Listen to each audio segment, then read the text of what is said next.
Donc en France, une psychiatrie à la dérive. En psychiatrie, la contrainte aux soins, l'isolement ou la contention doivent être utilisés en dernier recours. En réalité, l'urgence, le manque de moyens de personnel tendent à banaliser ces pratiques. C'est un service de psychiatrie dans un département d'outre-mer sans contention ni isolement. En cas de crise, les patients ne sont ni attachés ni enfermés. Les personnes présentant un trouble psy y séjournent au maximum 3 jours avant de sortir et d'être transférés. Dans ce centre d'accueil et de crise, donc le CAC, le personnel soignant privilégie l'écoute de la souffrance et de l'apaisement.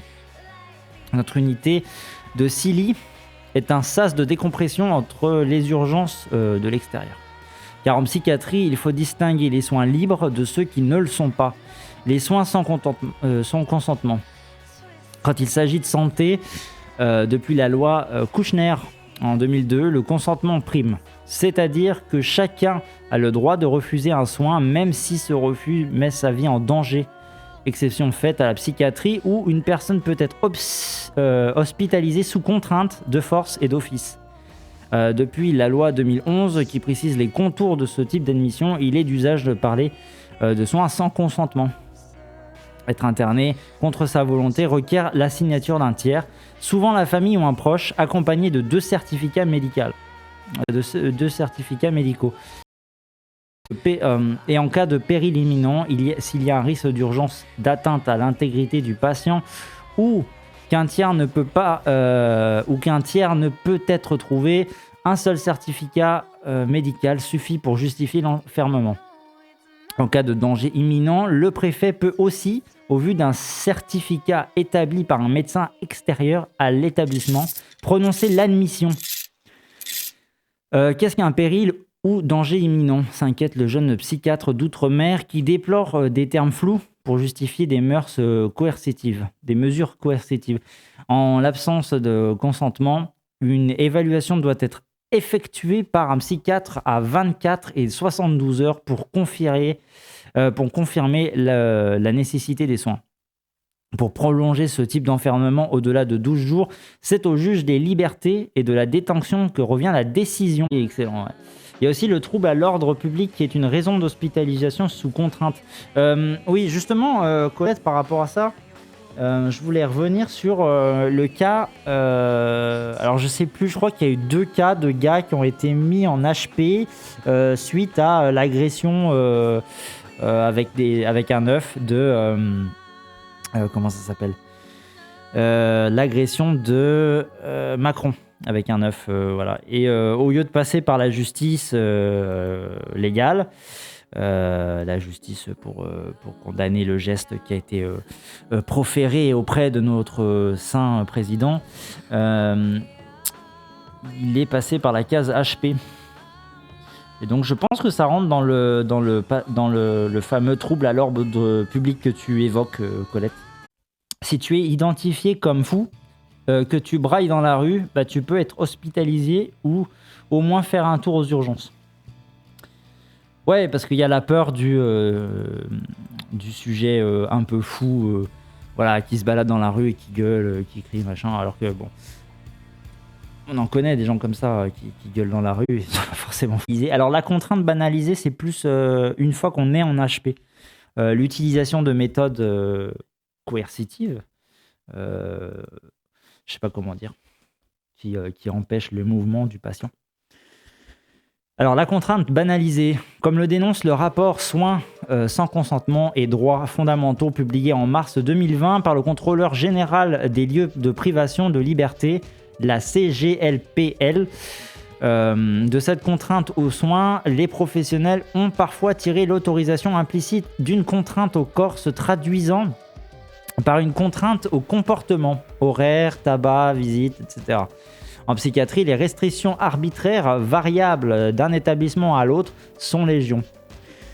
Le rapport du CGLPL énumère la sectorisation comme première atteinte à la liberté des patients qui ne peuvent choisir l'établissement dans lequel ils seront soignés, les présomptions de dangerosité des patients et la toxicité des familles qui poussent les soignants à être toujours plus sécuritaire et à exclure les proches.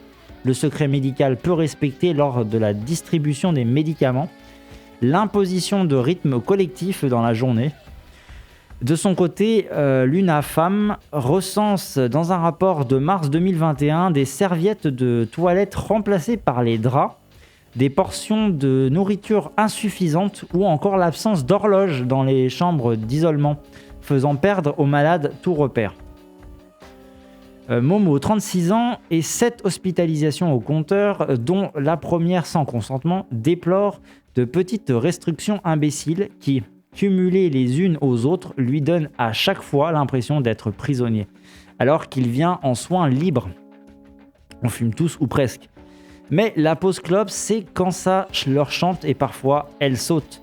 Comme pour nous punir, raconte cet homme de l'Est de la France diagnostiqué bipolaire à 23 ans. Il faut réclamer se tenir à carreau, c'est hyper infantilisant. La confusion règne entre l'admission en soins sans consentement et la limitation d'aller et venir, déplore le rapport du CGLPL. J'en ai marre des sigles à rallonge. Un constat effectué lors de ses visites en établissement par la juriste Sarah Atri, qui co-signe avec Adeline Hazan Psychiatrie. Hospitalisation contrainte. Certains hôpitaux mélangent les hospitalisations sous contrainte et les soins libres. Pour des raisons sécuritaires et organisationnelles, tout se retrouve avec limitation d'aller et venir. C'est illégal. Voilà. Et ça, c'est probablement une raison aussi du manque de personnel en fait en psychiatrie.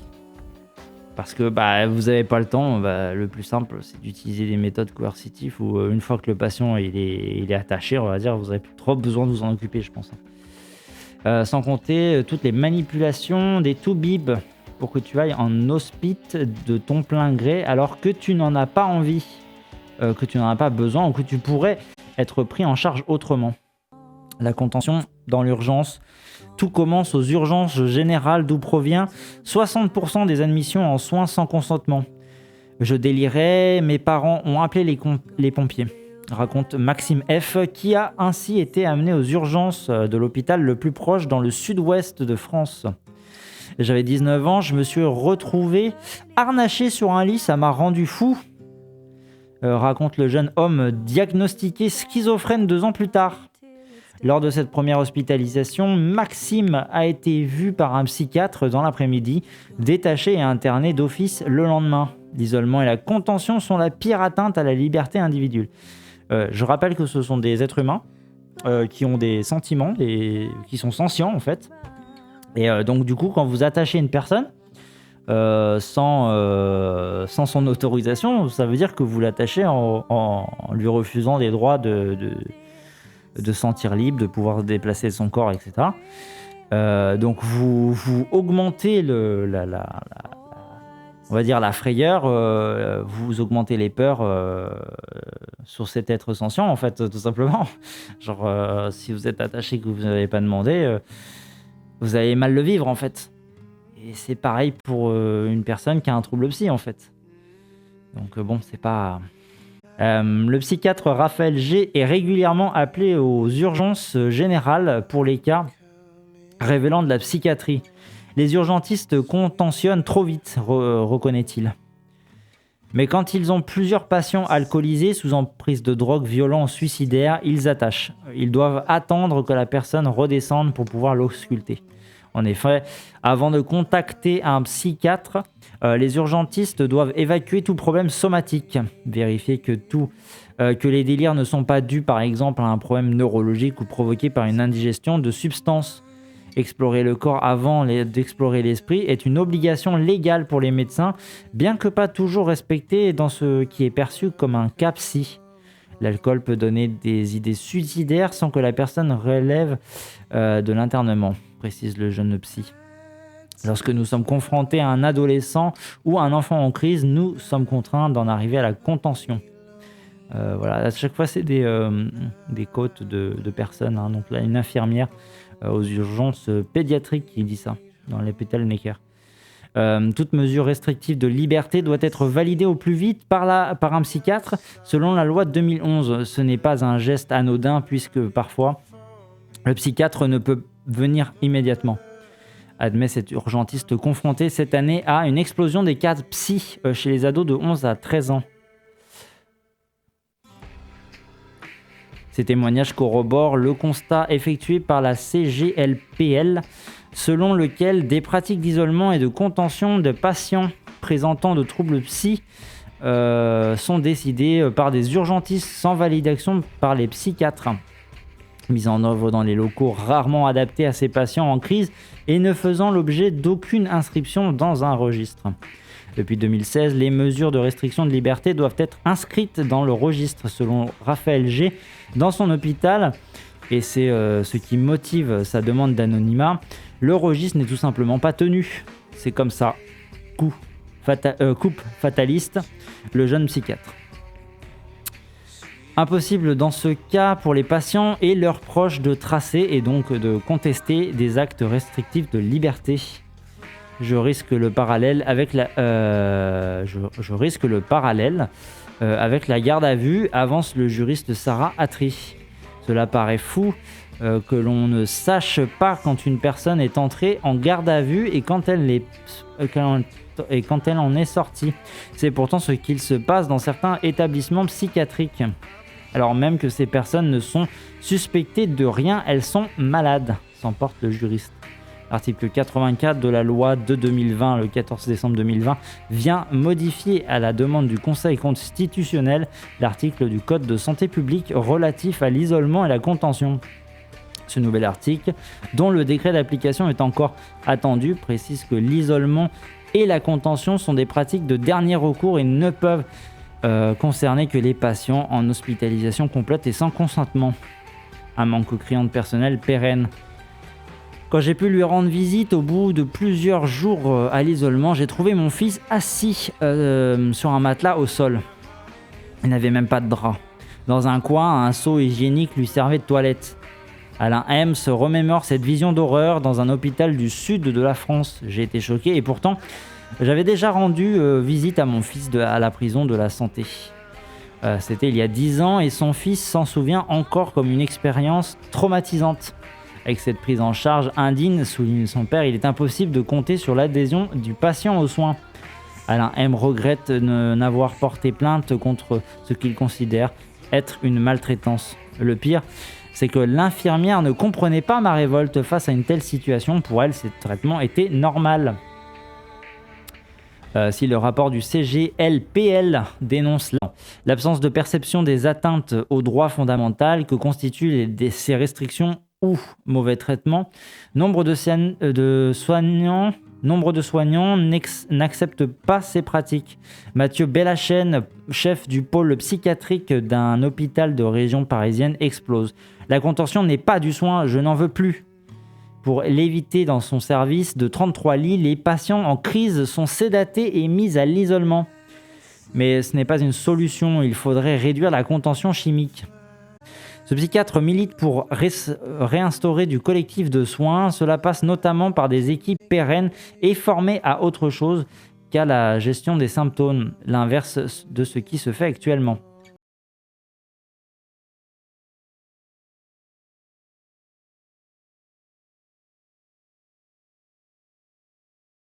Alors 30% des postes de psychiatres ne sont pas pourvus à l'hôpital. Par conséquent, nous fonctionnons avec des intérimaires qui passent quelques jours dans le service et se contentent de renouveler les ordonnances ou de sédater. Ce n'est pas de la psychiatrie.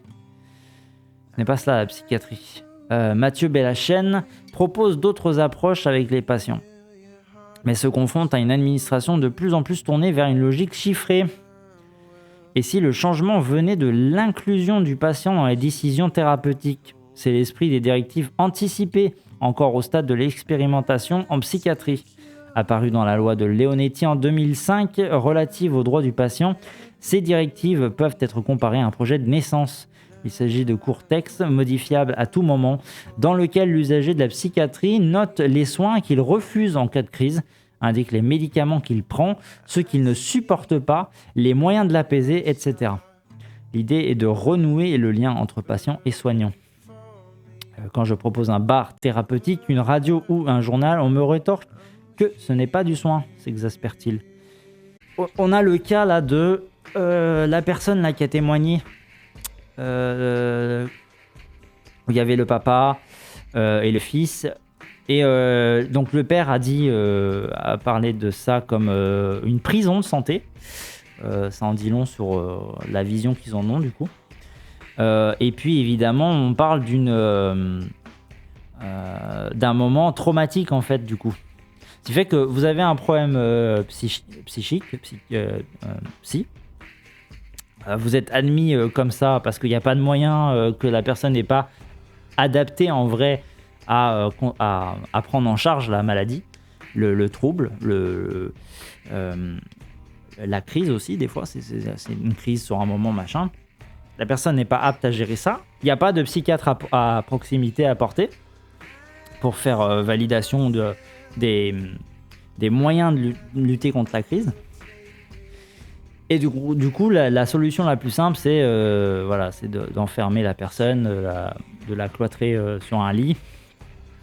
Et là, l'histoire de la personne, c'était qu'elle s'est retrouvée avec un seau hygiénique pour les toilettes dans un coin, assis sur un matelas au sol, avec pas de drap. Donc vous retrouvez une personne qui a besoin d'aide à un moment, se retrouve enfermée dans ce qui ressemble littéralement à une prison. Hein. Vous avez un matelas au sol, un chiotte qui est en fait un seau, et voilà. Vous vivez ça, je sais pas combien de temps il a vécu, je sais pas si il disait il y a 10 ans son fils, je sais pas si c'est un jour, si c'est plusieurs jours. Mais du coup, ça marque à vie en fait. Et donc du coup, vous avez probablement un trouble à gérer d'une façon ou d'une autre, par du traitement à long terme, de voir un psy régulièrement, éventuellement prendre de la médication, je ne sais pas. Mais vous vous retrouvez avec une personne qui va pas avoir confiance en l'institution en fait. Médical. Parce qu'il a été victime d'un truc traumatique et donc du coup il va refuser d'autant plus à aller vers ça. Donc ça veut dire que ça va être une maladie qui ne va pas être... Parce que le problème aussi de la psychiatrie, c'est que c'est souvent pas un truc qui va être soigné. C'est un truc que vous allez garder à vie et qu'il va falloir du coup avoir des fonctionnements dans la vie, des traitements particuliers à reprendre cycliquement, régulièrement, pour pouvoir adoucir éventuellement les moments de crise ou ce genre de choses. Et donc on se retrouve avec des gens qui vont avoir peur de la psychiatrie en fait. Et donc du coup les éloigner des soins et probablement peut-être empirer leurs propres problèmes en fait.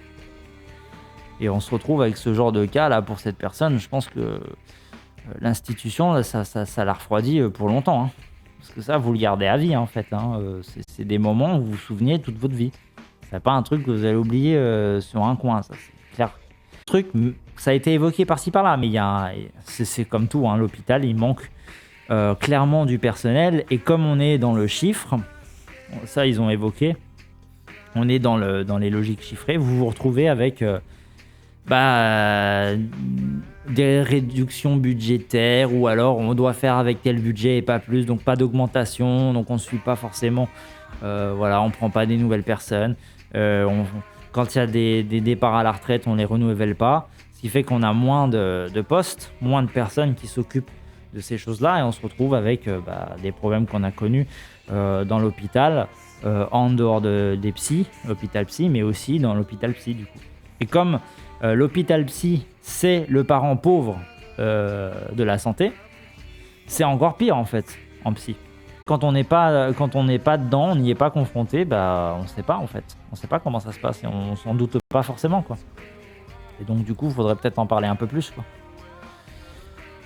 Je sais pas à quel point on en parle ou pas, mais j'ai pas l'impression qu'on en parle beaucoup. Ou moi, comme je regarde pas la télé, je risque pas de vous dire comment ça se passe à la télé, mais je suis pas sûr que ça soit le sujet prioritaire pour la télé.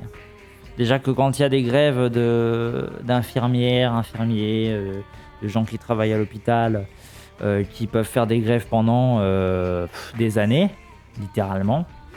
Il y a des grèves qui ont duré des années, mais comme c'est des grèves, vous savez, des grèves où vous devez quand même être présent et travailler, Vous travaillez, vous êtes en grève, mais vous travaillez, donc personne n'en a rien à faire, puisque vous dérangez rien ni personne. Et comme tout est un rapport de force, toujours un rapport de force, vous vous retrouvez avec ce genre de choses, quoi. Personne n'en a rien à faire, on relaie pas les affaires, tant que ça explose pas un peu au visage médiatique fort, qu'il n'y a pas un moyen d'audience particulier, ça passe à côté, quoi.